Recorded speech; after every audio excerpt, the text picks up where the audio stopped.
Andy Berke reminds me of a saying my father used to have. Congressman Cooper, you may have heard of something like this. My father said that Judge Gilreath at Cumberland University Law School, Mayor Wharton, Judge Gilreath used to say, if I had a child and I could send that child to hell or to Harvard, I'd send them to hell because I figured they were going there anyway. Well, Andy Berke, we'll give rebuttal time later for all the Harvard graduates here. There are several here tonight. We're proud of every one of them. Andy Berke went to Stanford, which is the Harvard of the West, or maybe Harvard is the Stanford of the East, but he's one smart fella. And those of us who had the privilege working with him in the state Senate saw it time and time again. All of us who were Democrats, Senator Finney and I and others, we listened very carefully when Senator Berke stood up to speak. But more amazingly, even the Republicans listened very carefully when Senator Berke stood up to speak. First of all, because if he got the opportunity, he was going to stick that knife in right below their ribs and disembowel them if they were wrong. But most importantly, because he was so compellingly right, and they knew that if he spoke, he'd done his research, he'd done his homework, he was smart as a whip, and he was about to talk something that made a whole lot of sense. And that made a whole lot of folks on the other side of the aisle very uncomfortable before they cast the wrong vote. And occasionally, amazingly enough, they would cast the right vote, persuaded because Senator Berke was just that persuasive. Just about every organization during the time he was in the legislature named him their legislator of the year, whether it was the TEA or the parent teachers or even Lipscomb University Sustainability Program or the County Officials Association. Andy Berke was a senator's senator, and his not being in the Senate was a great loss to all of us. His being elected mayor in March of this year was a great victory for the people of Chattanooga. And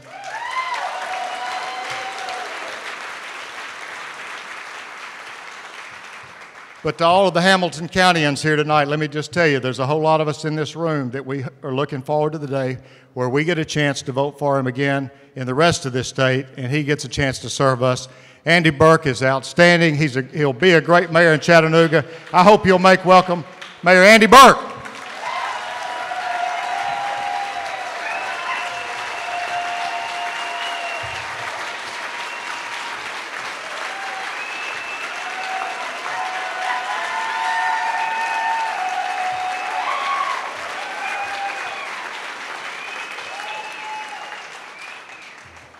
Thank you. My name is Andy Berke, and I am a Democrat. That's what I said in my first campaign commercial. It's what I've said since day one. And it's what I'm going to keep on saying because it's who I am. It's who we are, and it's right. We are right.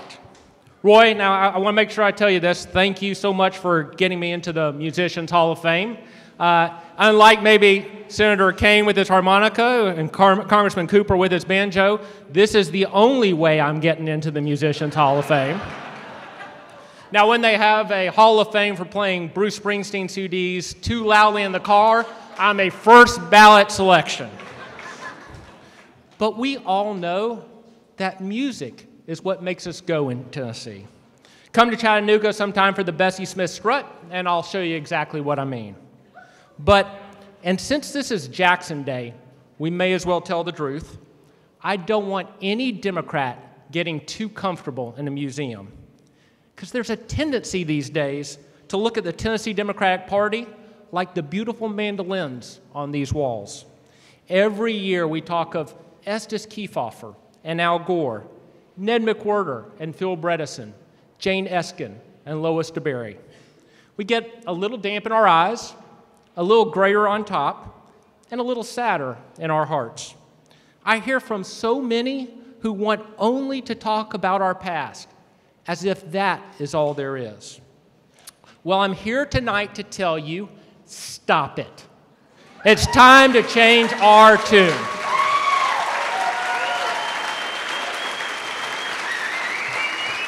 The past is important, but only for what it tells us about our future. And here's what it tells me. When Tennessee Democrats tell our story with bold candidates and exciting campaigns, when we promise a delivery and deliver on our promises, you know what happens? We win. Every time.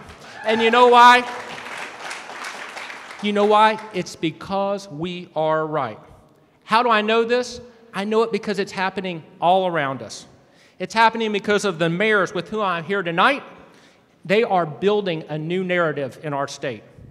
A.C. Wharton has united Memphians in a way unseen for decades, using his persuasive words and thoughtful deeds to build one Memphis. Carl Dean has shown that a determined mayor can do so much, bringing energy to downtown and innovation to education as Nashville grows in national prominence. Madeline Ruggiero has transformed Knoxville, using her urban wilderness initiative to get people out of their homes and into their parks.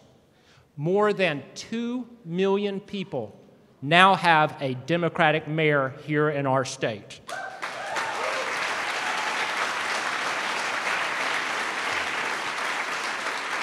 Each and every one of them has been or will soon be reelected. So when I hear people talking about the fact that our mayors are building a bench here in Tennessee, I don't think of it that way. Our Democratic mayors are in the game. They are building a record, a showcase of what Democratic leadership can and will do. I know that we're doing that here in Chattanooga. The last 6 months have been a constant stream of activity, reorganizing government to fit our community priorities of safer streets, smarter students, stronger neighborhoods, and sounder government, new literacy initiatives for our children, public safety innovations, bringing new jobs to our city while linking economic development with community development, and new solutions to construct affordable rental housing in our city. And, oh yeah, one other thing happened. All of what we are doing, what our city is driving toward, brought a pretty famous visitor to my city.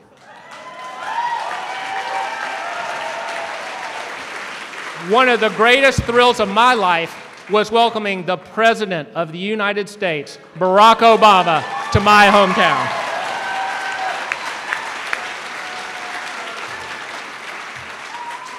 Now listen, soon enough, I know that the Republican legislature will be right back here making headlines in Nashville.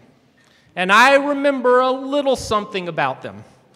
But now that I've been home for a year, I know the real differences between us and them. Republican legislators take positions. Democratic mayors solve problems.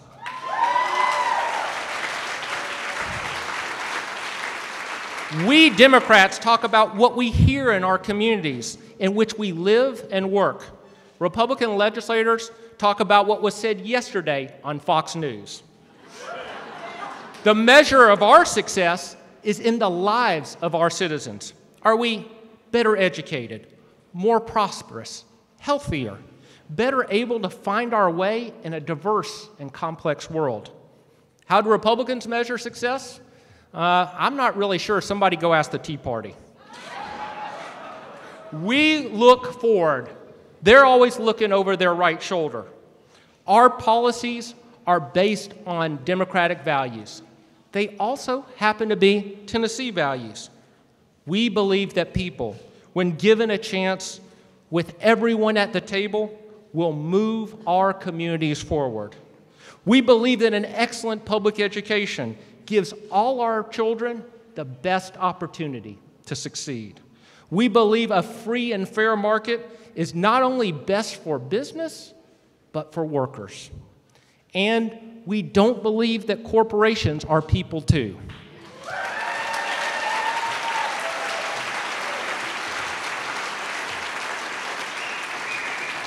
We are Democrats. We are Tennessee Democrats. We are the party of Andrew Jackson and Estes Kefauver and Al Gore and Phil Bredesen. But we're also the party of the kids you left home tonight and their sitters and their teachers and their clergy, and their firefighters, and their police officers.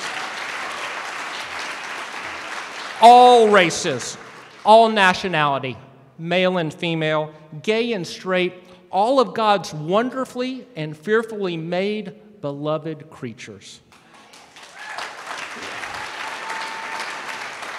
If you want to work and live here in Tennessee, whoever you are, we're your party.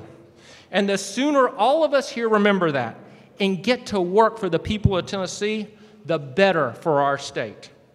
Our proud line of elected officials didn't end for over 200 years, and it won't end now. We will be back, and soon, with more names to add to the Tennessee Democratic Hall of Fame. Thank you very much.